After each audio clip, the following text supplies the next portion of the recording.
কালকে ঈদ, সব কিছু সকালে করা সম্ভব হবে না। আজকে সারা রাত 3টা পর্যন্ত রান্না করতে হবে, নাস্তা, ঈদের জন্য সব কিছু রেডি করতে হবে।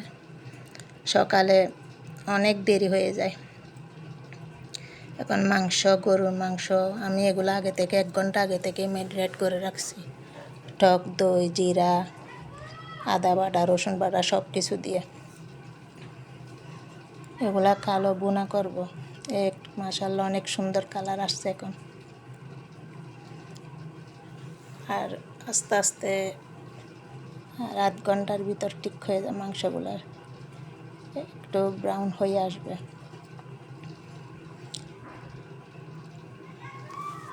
তো সব সময় আমার ঘরে থাকে, আমি মাংসতে টক দই ছাড়া রান্না করি না।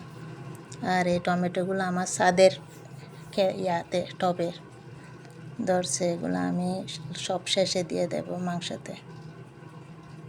একদম লাল লাল টমেটোগুলো আমার ছাদের খেতে হয়, ছাদ বাগানের।